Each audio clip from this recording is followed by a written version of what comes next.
Olá para você que acompanha a programação da TV Universitária. Começa agora o nosso TVU Notícias e tem muita informação para você aí de casa que nos acompanha diariamente. A importância da doação e as diferentes formas de aproveitamento do sangue após ser coletado no Hemocentro até chegar ao paciente. Você vai ver o trabalho de uma associação de apoio aqui em Uberlândia que recebe moradores de Estrela do Sul e de outras cidades também da região. Candidatos ao ingresso no ensino superior pelo SISU recorrem aos aplicativos de celular para calcularem as possibilidades de aprovação no processo seletivo. Tudo sobre as vagas, quem pode participar e como ingressar na UFO pelo Sistema de Seleção Unificada para o primeiro semestre de 2017. Tem também ginásios poliesportivos de Uberlândia que estão sendo revitalizados. Vamos saber como está sendo feita essa força-tarefa. E mais, documentário registra a história do bairro Patrimônio e a cultura do povo de uma das regiões mais tradicionais da cidade. O TVU Notícias começa agora.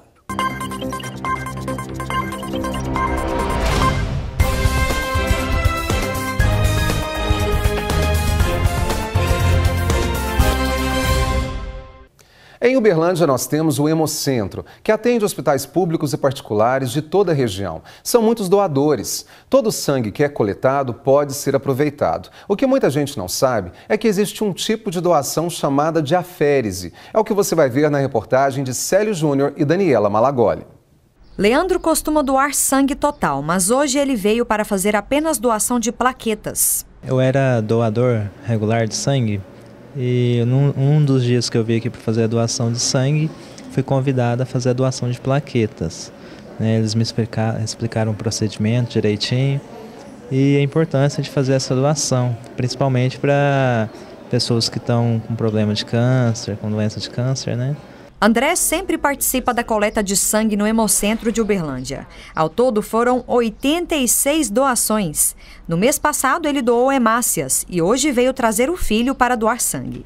Já dou há muito tempo doação normal, só que agora eles me passaram a doar hemácia dizendo que a importância é um pouco melhor, será diferente, né? Um pouco, vamos dizer assim, mais necessário. Então eu passei a doar hemácias por pedido do Hemocentro. É excelente, é ótimo.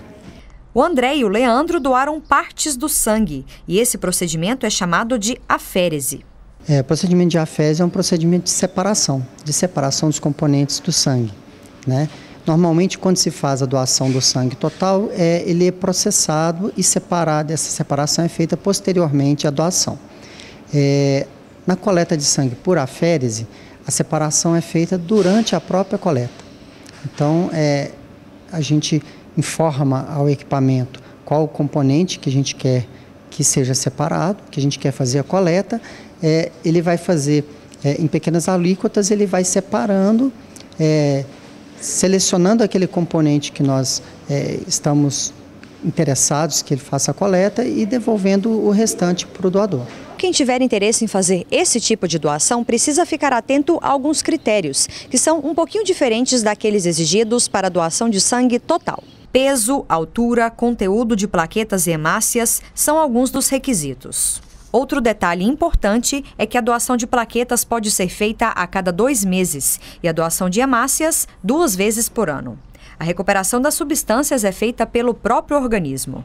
O Hemocentro de Uberlândia realiza a doação por aférese dessas 2 substâncias e tem até homenagem para os doadores. As plaquetas, por exemplo, elas ajudam muito aqueles pacientes que necessitam de transfusões múltiplas.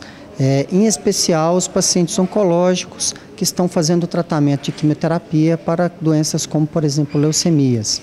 Esses pacientes se beneficiam muito porque eles podem ser expostos a uma grande quantidade de doadores, porque precisam de doações de transfusões repetidas, e fazendo a transfusão com a aférese, nós conseguimos diminuir essa exposição ao número de doadores. André e Leandro têm uma coisa em comum: vontade de ajudar as pessoas.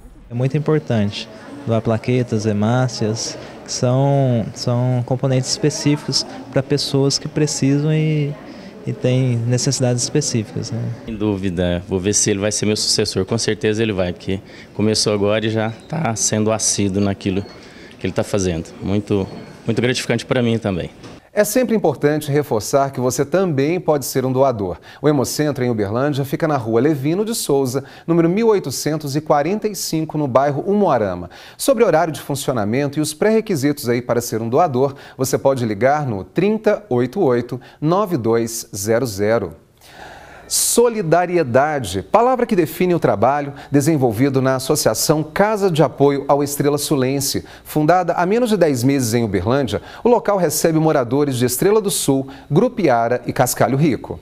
Um sonho que nasceu no ano 2000. Estela é de Estrela do Sul e mora em Uberlândia há 35 anos. Ela conta que a iniciativa é de um grupo de amigos que decidiu ajudar os conterrâneos, que vêm à cidade para tratar no Hospital do Câncer e Hospital de Clínicas da UFO. Enquanto esperam o horário da consulta, a casa é um espaço de descanso e lazer. A gente já tinha esse sonho há muitos anos e juntamos essa equipe. Nós conseguimos montar essa casa, porque são várias pessoas que vêm em busca de tratamento, não só no Hospital do Câncer, quanto a medicina. Pedro é presidente da Associação Casa de Apoio ao Estrela Sulense. Ele diz que o local começou a funcionar no dia 30 de maio de 2016. Por dia são oferecidos café da manhã e almoço. No fundo da casa, uma horta, opção que ajuda a deixar a alimentação dos visitantes mais saudável. Para a gente é uma alegria muito grande ter realizado esse sonho e colocado em execução esse projeto que nasceu há 16 anos. E ver que hoje o que nós estamos fazendo era uma coisa que já há muito tempo deveria ter sido feita e que agora está funcionando. Entre os dias 30 de maio e 22 de dezembro foram assistidas 500 pessoas e foram consumidas aproximadamente 1.500 refeições. Atingindo plenamente o que nos propusemos a fazer, né? Que era dar o apoio e estar prestando assistência para eles. A Associação Casa de Apoio ao Estrela Sulense recebe moradores de Estrela do Sul, Grupiara e Cascalho Rico. A casa é mantida com doações e com a ajuda de voluntários. A casa sobrevive de doações financeiras. Nós temos uma conta em banco, onde podem ser feitos depósitos para ajudar nas despesas da casa e também doações de alimentos, mantimentos e também vestuários. A Associação Casa de Apoio ao Estrela Sulense fica na rua Levino de Souza, número 1688, no bairro Umuarama. Quem puder ajudar com doações, o telefone para contato é o 3304-2397. Vamos saber agora como fica a previsão do tempo para esta quinta-feira. Em Uberlândia, tem previsão de chuva ao longo da tarde e da noite, mas a sensação térmica é de 28 graus. A temperatura varia em 21 graus a mínima e a máxima chega aos 30 graus. Veja no mapa agora como fica o clima em outras cidades da região.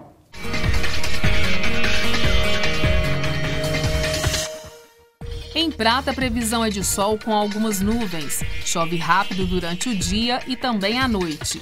A mínima é de 21 graus e a máxima chega a 30 graus na cidade. Em Delta, tem sol entre nuvens e pode chover no fim do dia. A temperatura varia entre 23 e 33 graus. Tempo nublado com pancadas de chuva em Indianópolis. A mínima prevista é de 21 e a máxima para esta quinta-feira é de 30 graus. Mínima de 19 e máxima de 29 graus em Coromandel. A previsão é de chuva no fim da tarde e também à noite. Estamos no Cerrado Mineiro e com toda a urbanização, o crescimento das cidades, é comum encontrarmos animais silvestres fora do habitat natural. Muitos deles acabam sendo atropelados ou vítimas de pessoas que insistem em criar esses bichos como se fossem domésticos. São maltratados e quase sempre precisam de cuidados especiais, até para poderem voltar à natureza. O lobo-guará, batizado com o nome de um ator conhecido, chama a atenção de quem chega ao hospital veterinário. Gianecchini foi resgatado há cerca de um ano depois de ser atropelado em uma estrada de Tuiutaba. Cego de um olho com uma grave fratura na pata, o animal vai passar por fisioterapia no setor de animais silvestres. E o lobo não está sozinho. Esta raposa do campo e a siriema também foram atropeladas em uma das rodovias próximas a Uberlândia. Dos 1.600 animais que o Hospital Veterinário da UFO recebe por ano, cerca de 10% são vítimas de acidentes com veículos. Cerca de uns 10%, mais ou menos, desse contingente todo, né, de 1.600 animais são animais atropelados. Alguns deles, a gente percebe que vão enfrentar mais dificuldade na sua recuperação, como as aves, por exemplo, né? São animais que frequentemente têm problemas, fraturas ou perda de elementos das asas, e uma ave sem a asa íntegra para poder se deslocar no voo praticamente fica inviável para ser solto no meio ambiente. O setor de animais silvestres conta com uma equipe multidisciplinar e estagiários da universidade, todos dedicados em cuidar desses animais que chegam de várias cidades do Triângulo Mineiro. A gente faz a avaliação desses animais, né? Esse score corporal do animal, se ele está muito obeso, se está muito magro, estado da pena, se é possível ele conseguir voar na natureza, né? Uma vez que a gente fez essa avaliação, a gente mantém esse animal em observação durante um período para saber se esse animal está se alimentando normalmente, se as excretas dele estão normais, né? Fezes e urina, e caso a gente considere apto, a gente pode realizar a soltura. A construção de estradas e rodovias que cortam a região, rumo ao desenvolvimento desenfreado, atingem diretamente o meio ambiente. O resultado são animais típicos do Cerrado, atropelados constantemente e encaminhados ao Hospital Veterinário da UFO, referência nacional para vários estudos. Com o objetivo de melhorar o ambiente para os animais e também para os servidores que trabalham diretamente com os bichos, o viveiro das aves está em reforma. A estimativa é de que a obra custe em torno de R$15 mil e seja finalizada em 90 dias. Nós tínhamos aqui um viveiro que era bem antigo, aliás, foi a primeira construção, o primeiro recinto que surgiu aqui no setor de animais silvestres, foi esse viveiro para as aves, que já precisava ser remodelado. Então, conseguimos um recurso com a universidade para a reformulação. Então, o que nós fizemos?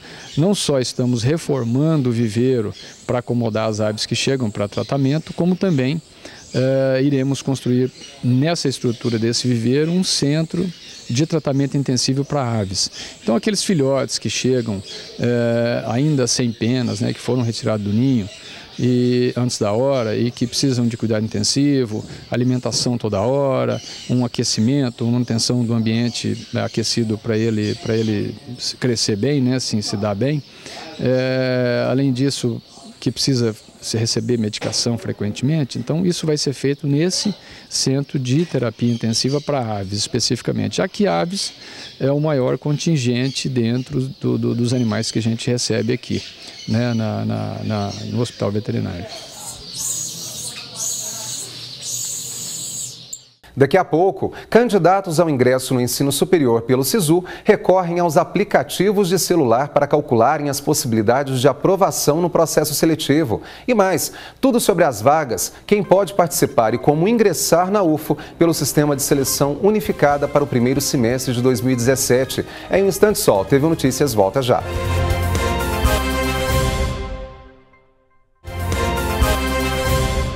As inscrições para o SISU, Sistema de Seleção Unificada, do primeiro semestre de 2017 estão abertas e vão até a meia-noite da próxima sexta. Para concorrer, é necessário ter prestado o Enem 2016 e não ter tirado 0 na redação. Notas e outras edições do Enem serão aceitas. Quem está na disputa por uma vaga recorre aos aplicativos que calculam as possibilidades de ingresso. Foram 6 milhões de estudantes que fizeram a prova do Enem. Agora é hora de utilizar a nota para ingressar na universidade pública. Mas a concorrência é grande. São cerca de 238 mil vagas distribuídas em 131 universidades. A estratégia dos estudantes é na escolha do curso e o local da prova de acordo com a nota obtida. Felipe e Bruna, ele de Ouro Preto e ela de Mariana. Mas a angústia dos dois é a mesma, a inscrição para o Sistema de Seleção Unificada, o SISU. A nota do Enem já está computada e já é uma realidade. E os dois fizeram os cálculos para escolher qual universidade entrar. Felipe jogou os números em uma calculadora específica que calcula os pesos das notas de acordo com o curso que pretende fazer. A dúvida é entre engenharia mecânica na UFOP ou engenharia aeroespacial na UFMG. Esse último só perde para medicina na concorrência. A análise dos cursos, então, é minuciosa. Já tinha avaliado as notas de corte, qual universidade pesa em quê, porque as universidades atribuem pesos diferentes às competências do Enem. Então, o curso de engenharia na UFOP, por exemplo, matemática e redação tem maior peso do que humanas e linguagens. Então, para fazer essa análise, até para direcionar o estudo durante esse ano. Bruna tem a certeza de que quer fazer nutrição. A única dúvida é se vai fazer na UFMG ou na UFOP. Ela garante que com a nota que conseguiu no Enem e com os cálculos de corte do ano passado, ela vai conseguir entrar nas duas. Ficou esperando abrir o SISU para analisar as notas de corte também, porque já dá para analisar quando abrir, né? Então, agora só resta uma opção. Só esperar.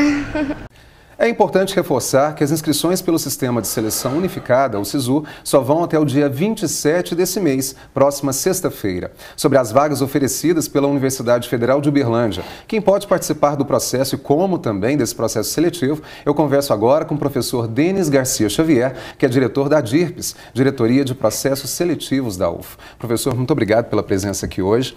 E falando em relação à universidade, o que tem de diferencial em relação ao ingresso agora, já que 100% das vagas oferecidas no primeiro semestre é pelo SISU? Sim, exatamente. Nós temos 2 ingressos maciços, o primeiro feito pelo SISU de início de ano e o segundo feito pelo vestibular de meio de ano. Para esse ingresso específico do SISU de início de ano, nós temos 89 opções de curso com 3.162 vagas distribuídas aí pelos diversos campi da universidade. Então o aluno ele pode se candidatar a qualquer uma das vagas nos campi da universidade, Ituiutaba, Patos... Ituiutaba, Monte Carmelo, Patos de Minas, Uberlândia. Então ele tem essa vasta opção aí para a sua escolha. Em relação à informação a esse candidato, o que a UF tem de diferencial? Canais mesmo de comunicação para esse candidato se informar melhor, não perder prazo, por exemplo, inclusive ter mais informações até sobre processos seletivos anteriores também. Sim, nós tivemos o cuidado este ano de formatar um site específico para o SISU. Então, se o candidato vai ao ingresso.ufo.br, ali ele tem todas as informações referentes ao processo. E também, essa é uma novidade da DIRPS, nós temos a página no Facebook que está constantemente sendo alimentada com essas informações fundamentais ao candidato. O que a gente pode falar? A gente sabe que o candidato ele fica de olho ali em relação à nota de corte, mas não dá ainda para prever. Ele faz 2 opções, a opção da instituição e a opção também do curso. Sim. E tem a primeira e segunda opção. O que ele tem que saber mais ou menos, ou o que a UF já pode disponibilizar para ele ter uma noção, pelo menos, dessa nota de corte em relação aos cursos? Olha, hoje em dia já são célebres os aplicativos, né, que ele pode buscar na internet para que faça esses cálculos aproximados da chance dele com referente à vaga que ele deseja. Talvez uma olhada também nos cursos mais procurados nos anos anteriores pode ajudar em alguma coisa. Só para colaborar um pouco com essa visão, nós temos, por exemplo, com as maiores notas de corte do SISU UFO 2016-1, foram Engenharia Aeronáutica, Medicina e Engenharia Mecânica. Aeronáutica com 804,1, Medicina com 799 pontos e Engenharia Mecânica com 782,54. Isso aí mais ou menos para balizar essa procura, essa investigação. Pode haver uma pequena variação, obviamente, mas grosso modo ela se mantém como referência para o ano seguinte. Professor, eu até faço a pergunta agora realmente como educador. A gente sabe que muito é tentador em relação ao mercado de trabalho, ou que paga mais, ou que é momento em relação ao status do próprio curso. Mas a gente também tem que ficar atento à questão da vocação, da afinidade, porque a gente sabe, ok, vamos fazer um curso que é mais concorrido, talvez o mercado tenha mais aceitação, medicina ainda é o alvo para muita gente, mas tem que respeitar a vocação. Eu acho que isso é algo absolutamente fundamental. Eu sei que nesse processo, muitos candidatos, eu também fui professor de pré-vestibular, fui professor de ensino médio, eu sei bem como funciona. Sofrem uma pressão enorme da família exatamente na escolha desse curso. Eu diria que, e eu cursei filosofia, então imagina a pressão da família, né? Quando eu disse vou fazer filosofia, que é um curso que na visão cotidiana não tem assim grande inserção no mercado, mas quando você faz uma coisa pela qual você está apaixonado, acredito que a possibilidade do sucesso seja muito maior. Não acredito, eu tenho certeza. Então, o problema é, por outro lado, você escolher uma carreira pela qual você não tenha amor, pela qual você não tenha real interesse e por uma demanda social acabe escolhendo. É um erro a não se cometer num processo como esse, porque serve para a vida inteira. É fundamental, olha só, realmente fica essa fala importante como professor, mas e agora para a gente encerrar, a importância em relação aos prazos, às datas, a gente tem que correr mesmo atrás, o tempo já está se esgotando e novamente vamos repetir o site da universidade. Bom, vamos lá, nós temos então de 24 de janeiro ontem até o dia 27 de janeiro, que são o prazo de inscrição, sempre pelo site do SISU, mas lá pelo site da UFO também nós já estamos encaminhando, já tem um direcionamento. Depois nós temos uma chamada regular, que acontece no dia 30 de janeiro. Então o SISU já solta essa lista com os aprovados. Depois nós temos a matrícula desses aprovados de 3 a 7 de fevereiro. E nós temos a manifestação por reserva de vaga de segunda chamada, terceira chamada e assim por diante. Ela acontece de 30 de janeiro até dia 10 de fevereiro. Então, se não deu para o candidato na primeira chamada, já se candidate a essa segunda chamada, terceira chamada e assim por diante, a essa lista de espera. A nossa lista de espera deve ser publicada por volta do dia 20 de fevereiro. E aí a gente já começa a fazer, então, chamadas sucessivas para preencher as vagas. Importante. Sempre pelo ingresso.ufo.br. www.ingresso.ufo.br. E na página do nosso Facebook também. Importante. Professor Denis, muito obrigado mais uma vez pelos esclarecimentos. Obrigado, eu.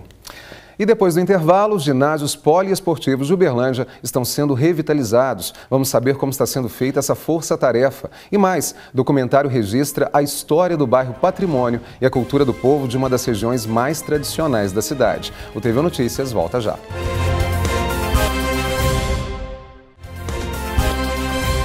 A gente volta falando de esporte. As cidades interessadas em sediar alguma fase dos Jogos do Interior de Minas, o JIME, devem se inscrever até o dia 27 desse mês, próxima sexta-feira. Os formulários estão disponíveis no www.esportes.mg.gov.br. A competição esse ano volta a ser realizada somente nos municípios do interior. E as etapas serão divididas em microrregional, regional e estadual. A primeira fase terá início em abril. A Fundação Uberlandense de Turismo, Esporte e Lazer, a FUTEL, está revitalizando os poliesportivos de Uberlândia. Nossa equipe de reportagem foi conferir de perto a força-tarefa com os reparos e construções desses espaços destinados às práticas esportivas. O trabalho começou pela zona oeste da cidade. Osair é presidente da Associação de Moradores do bairro Tocantins e conta que tem buscado maneiras de revitalizar o poliesportivo há algum tempo. Há 2 anos, quando eu assumi a presidência da associação, a gente viu que a situação que já era ruim. A gente mandou ofício lá na FUTEL, na Secretaria de Serviços Urbanos, para tentar amenizar um pouco o problema, fazer a limpeza, restaurar, que está tudo já estragado, equipamento, banheiro. Não tivemos êxito, então a situação foi cada vez piorando. E está a situação que está hoje, tudo totalmente abandonado. Essas ações de revitalização já começaram e uma das principais preocupações é a segurança. A Força Tarefa se deslocou para cá hoje e tem outras em outras partes da cidade, mas uma parte dela, dessa Força Tarefa, se deslocou para esse poliesportivo para recuperar completamente para que as pessoas possam retornar a ele. A previsão é que todos os poliesportivos fiquem prontos entre os meses de fevereiro e março, antes do início do calendário esportivo. Osair está satisfeito com a reforma do espaço. Segundo ele, várias práticas esportivas realizadas no local estão suspensas. Com a reforma do poliesportivo, as famílias podem aproveitar o local. Agora já começou a limpeza aqui dentro, então já é um começo. Então espero que seja revitalizado, seja colocado segurança aqui para que as crianças possam praticar esporte aqui, que é o importante na vida da criança e do adolescente. Como forma de manter a história viva e com fácil acesso a todos, principalmente estudantes, uma dupla formada por um jornalista e um pedagogo produziu um documentário sobre o bairro Patrimônio, um dos mais tradicionais de Uberlândia e com total expressividade pela força dos movimentos sociais e das pessoas também que lá moram e multiplicam a cultura do congado, carnaval, folia de reis. Bom, mas quem vai falar mais com a gente sobre essa produção audiovisual é o Luiz Rogério Rodrigues, que é jornalista, como eu falei anteriormente, e também produtor artístico e diretor-geral do filme, né, Rogerinho? É sempre muito bom a sua visita aqui, voltando aos nossos estúdios. Muito obrigado pela presença. Rogerinho, O que deu aí na cabeça realmente se enveredar nessa produção, que é uma produção de um filme interessante, porque registra os depoimentos e multiplica essa cultura e esse conhecimento, né? Como é que funcionou tudo isso? Olá, Flávia. Boa noite a todos os seus telespectadores. Muito obrigado pela recepção aqui, sempre carinhosa da sua parte, toda a sua equipe. A ideia é de recuperar e dar notoriedade às novas gerações, a toda a sociedade de Uberlândia, a comunidade local, a memória da nossa cidade. E o bairro Patrimônio está diretamente ligado a todo o processo de constituição e construção dessa cidade. O bairro Patrimônio ele nasceu juntamente com o arraial de Nossa Senhora do Carmo, de São Sebastião da Barra, de São Pedro do Uberabinha. Este era o nome original da cidade de Uberlândia. Nasceu em 1857, que só veio a receber o nome de Uberlândia em 1929. Então o bairro Patrimônio, ele nasceu a partir de uma doação de 12 alqueires de um grande fazendeiro, um latifundiário local, que tinha uma fazenda chamada Campo Alegre, do outro lado do córrego São Pedro, que hoje é a Avenida Rondon Pacheco. Olha aí. Então quando foi feito o registro do arraial de Nossa Senhora do Carmo, que era comum no século XIX, na Idade Média também, as comunidades nasciam, os povoados nasciam ao entorno de uma igreja. E quando foi feito o registro desse povoado aqui em Uberlândia, no município de Uberaba, que era onde a cidade era ligada, no caso do povoado, surgiu a ideia desse fazendeiro de doar 12 alqueires à Nossa Senhora da Abadia, que era a patrona da fazenda. Então aí nasce o bairro Patrimônio, porque foi doado ao patrimônio de Nossa Senhora da Abadia. Ele nasceu juntamente com a arraial. Olha aí, já é uma verdadeira história, uma aula que já foi dada. E isso tudo está registrado no documentário, Contação de História do Bairro Patrimônio. Como é que foi feita a produção desse documentário? Ela foi feita em forma de vídeo depoimento, colhendo depoimentos das pessoas também. Aqui a gente está tendo um pouquinho de reflexo, mas nós vamos também depois disponibilizar aí mais acesso para essas pessoas terem conhecimento. Como é que foi feito? Em forma de depoimentos? É um depoimento. Nós convidamos uma personalidade do bairro, que é o senhor João Rodrigues, conhecido por Mestre Bolinho. É uma pessoa muito ativa, ele é nativo do bairro, o pai dele foi escravo ali naquela região, então ele nasceu no bairro, ele vivenciou toda a história da cidade de Uberlândia dentro do bairro Patrimônio. Então nós convidamos ele. O documentário ele tem o olhar do seu Bolinho, porque ele conta a realidade, mas junto com a realidade nós temos outras formas de linguagens que permeiam por todo esse arcabouço que forma o contexto histórico do bairro Patrimônio e da nossa cidade. Elementos como o congado, a folia de reis, o samba, o próprio carnaval, que tem uma força tremenda na cidade, influenciada pelo bairro Patrimônio. Rogerinho, nosso tempo ele é curto, mas assim, eu acho que o mais importante, o registro foi feito, está toda aqui essa história, essa cultura. O que as pessoas podem agora fazer para ter acesso? Principalmente professores, estudantes que querem multiplicar esse conhecimento, talvez até em sala de aula. Como é que podem ter acesso ao documentário? Também como é que vai ser feita a exposição dele a partir de agora? Nós faremos, no próximo mês agora, de fevereiro, até o final do mês, nós faremos um lançamento oficial na cidade. E nós estamos distribuindo para a rede pública de ensino, a Secretaria de Educação, um exemplar para digitais, né? Então elas terão todas acesso. As bibliotecas, para cada escola vai receber um, mas também disponibilizaremos no YouTube. Já existem alguns capítulos, são 17 capítulos, 1 hora e 40 minutos de produção contando a história do bairro Patrimônio. Você pode acessar lá no YouTube, documentário Bairro Patrimônio, que já tem vários capítulos lá contando. Eu acho que é importante a gente repetir, então, se jogar no canal do YouTube, só dizer documentário Bairro Patrimônio, que tem acesso até esses capítulos. Rogério, muito obrigado mais uma vez e sucesso, principalmente agora na exibição do documentário nos espaços públicos, nas bibliotecas digitais e nos espaços mais. Eu que agradeço, sucesso para você, Flávio, toda a sua equipe, toda a equipe aqui da TV Universitária. Muito obrigado. E assim a gente encerra então o nosso TV Notícias desta quarta-feira. Meu abraço, boa noite para você e a gente volta a se encontrar amanhã às 7 da noite.